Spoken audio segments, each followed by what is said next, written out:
కాంగ్రెస్ అంటేనే కలహాల కాపురం. కొట్టుకోకపోతే అసలు అది పార్టీ కాదన్నట్టుగా ఆ ఫీల్ ఉంటుంది. అదే నిజం చేస్తూ ఉమ్మడి ఆదిలాబాద్ జిల్లాకు సంబంధించిన పిఎస్సి సమావేశంలో ఆదిలాబాద్ జిల్లాకు సంబంధించి ఆదిలాబాద్ నియోజకవర్గానికి సంబంధించిన కాంగ్రెస్ సీనియర్ నాయకులు బాహాబాయికి దిగారు. అది కూడా ఏఐసిసి కార్యదర్శి ఎదుటే, ఇన్ఛార్జ్ మంత్రి జూపల్లి కృష్ణారావు ఎదుటే ఘర్షణ పడ్డ పరిస్థితి. పార్టీలో సమైక్యత సాన్నిధ్యాన్ని పెంచే విధంగా పార్టీని మరింత బలోపేతం చేస్తూ ముందుకు నడిపించాల్సిన కార్యక్రమంలోనే ఘర్షణ పడడం, బూతులతో రెచ్చిపోవడం కనిపించింది. ఇది సర్వసాధారణమే అన్నట్టుగా కూడా అక్కడ పరిస్థితి కనిపించింది. ఒక 10-15 నిమిషాలు ఆ ఘర్షణ వాతావరణం జరిగిన తర్వాత ఇన్ఛార్జ్ మంత్రి జూపల్లి కృష్ణారావు సంధాయించడంతో ఆదిలాబాదు నియోజకవర్గానికి సంబంధించిన రెబల్ నేతగా కొనసాగుతున్న సంజీవరెడ్డి వెనక్కి తగ్గడంతో ఈ గొడవకు ఫుల్ స్టాప్ పడినట్టుగా ప్రస్తుతం కనిపిస్తుంది. కానీ అసలు ఈ అగ్గి మీద గుగ్గిలం అవ్వాల్సిన పరిస్థితులు అంతకంతకు రెండు వర్గాలు విడిపోయి మరి ఏఐసిసి కార్యదర్శి ఎదుటే, సచిన్ సావంత్ ఎదుటే ఘర్షణకు దిగడం, బూతులతో రెచ్చిపోవాల్సిన పరిస్థితి ఎందుకు వచ్చింది? అసలు కాంగ్రెస్లో ఏం జరుగుతుంది? కాంగ్రెస్ అంటేనే ఈ గొడవలు జరిగితే తప్ప పార్టీ బలోపేతం లేదని సంకేతాలు ఇవ్వడమా? అదే ప్రస్తుతం స్పష్టమవుతుంది ఊట్నూరులో జరుగుతున్న ఉమ్మడి ఆదిలాబాద్ జిల్లాకు సంబంధించిన పిఎస్సికి సంబంధించిన సమావేశంలో. సుదీర్ఘ కాలం తర్వాత ఉమ్మడి ఆదిలాబాద్ జిల్లాకు సంబంధించిన కాంగ్రెస్ సీనియర్ దిగ్గజ నేతలంతా ఒక్కచోటికి చేరితే అందరూ సమైక్యతా రాగం పాడాల్సిన చోట ఇప్పుడు బాహాబాయికి దిగాల్సిన పరిస్థితులు కనిపిస్తున్నాయి. ఉమ్మడి ఆదిలాబాద్లోని 10 నియోజకవర్గాల్లో ప్రస్తుతం దాదాపుగా 60% నియోజకవర్గాల్లో పరిస్థితి అదే. అది ఏకంగా అధిష్టాన పెద్దల ఎదుటే ఘర్షణ వాతావరణం చోటు చేసుకోవడం, ఆందోళనకు దారితీయడం, బూతులతో రెచ్చిపోవాల్సిన పరిస్థితి, ఇరు వర్గాలు కొట్టుకునేదాకా వెళ్ళిపోవడం, ఇది ఇప్పుడు పిఎస్సి సమావేశంలో కెమెరాలకు చిక్కిన దృశ్యం. అది ఉమ్మడి ఆదిలాబాద్ జిల్లాకు సంబంధించిన ఇష్యూలోనే కొనసాగుతున్న నేపథ్యం కనిపిస్తుంది. అది ఆదిలాబాద్ నియోజకవర్గాన్ని చూసుకుంటే ఆదిలాబాద్ నియోజకవర్గానికి సంబంధించిన ఏరియాలో ప్రస్తుతం నియోజకవర్గ ఇన్ఛార్జిగా కంది శ్రీనివాసరెడ్డి కొనసాగుతున్నారు.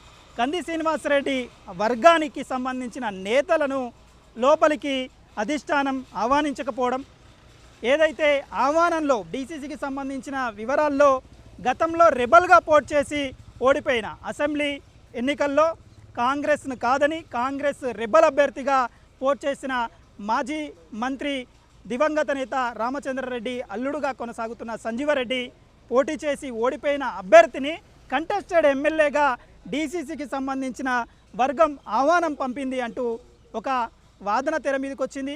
ఈరోజు పిఎస్సికి సంబంధించిన సమావేశంలో కూడా ఆదిలాబాద్ కంటెస్టెడ్ ఎమ్మెల్యేగా సంజీవరెడ్డి పేరును అక్కడ పొందుపరచడం, ఆ సంజీవరెడ్డికి సంబంధించిన వర్గానికి సంబంధించిన నేతలు ఎవరైతే ఉన్నారో సీనియర్ కాంగ్రెస్ నేతలుగా కొనసాగి గత అసెంబ్లీ ఎన్నికల్లో పార్టీని వీడి స్వతంత్ర అభ్యర్థులుగా బరిలోకి దిగి సంజీవరెడ్డికి మద్దతు తెలిపిన నేతలంతా దాదాపుగా పార్లమెంట్ ఎన్నికల వరకు పార్టీకి దూరంగానే ఉన్నప్పటికీ ఆదిలాబాద్ పార్లమెంటు ఎన్నికలు సాగిన తర్వాత తిరిగి పార్టీలోకి చేరారు. ప్రస్తుతం ఆ చేరిన నేతల వల్లే వర్గపోరు తీవ్రం అవుతుందంటూ కంది శ్రీనివాసరెడ్డి వర్గం తీవ్ర స్థాయిలో ఆరోపణలు గుప్పించింది. ఆ ఆరోపణలు కూడా బూతులతో రెచ్చిపోవాల్సిన పరిస్థితి వరకు వచ్చింది.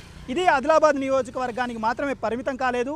అటు బోతు నియోజకవర్గంలో, ఇటు నిర్మల్ నియోజకవర్గంలో, అటు చెన్నూరు బెల్లంపల్లి నియోజకవర్గాల పరిస్థితి కూడా నివురుగప్పిన నిప్పులాగే పరిస్థితులు ఉంది. ప్రస్తుతం ఉమ్మడి ఆదిలాబాద్ జిల్లాలో 4 అంటే 4 స్థానాలు మాత్రమే కాంగ్రెస్ కైవసం చేసుకుంది. అందులో బలంగా మంచిర్యాల జిల్లా ఇప్పటికీ బలంగా కొనసాగుతుంది. మంచిర్యాల జిల్లా నుంచే మంచిర్యాల ఎమ్మెల్యేగా ప్రేమ్సాగర్ రావు ప్రాతినిధ్యం వహిస్తున్నారు. చెన్నూరు నుంచి వివేక్ ప్రాతినిధ్యం వహిస్తున్నారు. బెల్లంపల్లి నుంచి గడ్డం వినోద్ ప్రాతినిధ్యం వహిస్తున్నారు. ఈ జిల్లాకు సంబంధించే చెన్నూరుకు సంబంధించిన ఎమ్మెల్యే గడ్డం వివేక్ మంత్రివర్గంలో చోటు దక్కింది. ఇప్పుడు మంత్రిగా కొనసాగుతున్నారు. ప్రస్తుతం అక్కడ కూడా నివురుగప్పిన నిప్పుల అనే పరిస్థితులు ఉన్నాయి. 3 నియోజకవర్గాలకు సంబంధించి మంచిర్యాల నియోజకవర్గంలో కూడా కొత్త ముఖాలు తెర మీదకి రాబోతున్నాయన్న ప్రచారం కొనసాగుతుంది. ఈ ప్రచారం వెనుక ఎమ్మెల్యే మొన్న జరిగిన ఆరోపణలు ఏవైతే ఉన్నాయో ఆరోపణలో తనను ఒక వర్గం టార్గెట్ చేస్తుంది అంటూ కూడా బహిరంగానే స్పష్టం చేయడం. ఇప్పుడు ఈ పిఎస్సికి సంబంధించిన సమావేశంలో మరి మంచిర్యాలకు సంబంధించిన నేతల మధ్య ఏ విధమైన ఘర్షణ వాతావరణం ఉంటుంది, లేదా ఏఐసీకి సంబంధించిన కార్యదర్శి సచిన్ సావంత్ అందరినీ కూల్ చేసి సమైక్యతా రాగాన్ని పాటించి ముందుకు తీసుకువెళ్తారా కూడా చూడాల్సిన పరిస్థితులు ఉన్నాయి. ఏదేమైనప్పటికీ ఉమ్మడి ఆదిలాబాద్ జిల్లాలో కాంగ్రెస్ ఉప్పు నిప్పులాగానే వర్గపోరు కొనసాగుతుంది. ఆదిలాబాద్లో ఆ వర్గపోరు తారాస్థాయికి చేరిందన్నట్టుగానే ప్రస్తుతం సమావేశంలో స్పష్టమైంది. కంది శ్రీనివాసరెడ్డి వర్సెస్ సంజీవరెడ్డిగా పరిస్థితులు మారాయి.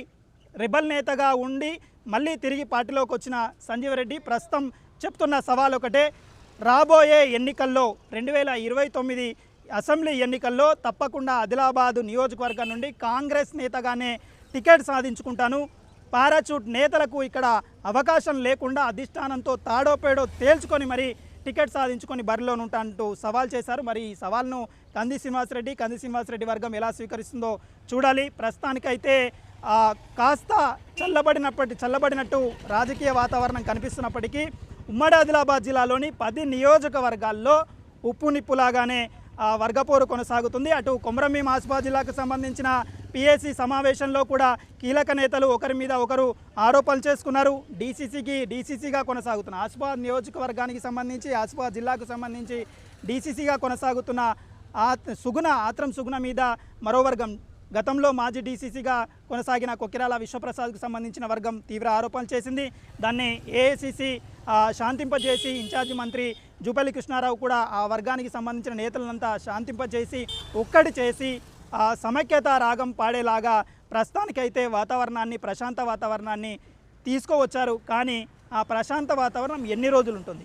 ఉమ్మడి ఆదిలాబాద్లో అస్తం నేతల చేతులు కలిసే ముంగడికి సాగుతాయా, లేదా బాయి అంటూ ఘర్షణలకు తిరగడం, గల్లలు పట్టుకొని మరి కొట్టుకునేంత వరకు పరిస్థితులు వెళ్తాయా అనేది రాబోయే కాలం నిర్ణయించబోతుంది. ప్రస్తుతానికైతే పరిస్థితులు ఉద్రిక్తంగా ఉన్నప్పటికీ ఆ ఉద్రిక్త వాతావరణాన్ని అధిష్టాన పెద్దలైతే శాంతింపజేశారు. పిఏసీ సమావేశం ప్రశాంతంగానే కొనసాగుతున్నప్పటికీ ఈ ప్రశాంతత రాబోయే అసెంబ్లీ ఎన్నికల వరకు మరో 2.5 సంవత్సరాల వరకు కొనసాగడం మాత్రం గగనమే అన్నట్టు ఉమ్మడి ఆదిలాబాద్ జిల్లా అస్తంలో కనిపిస్తుంది.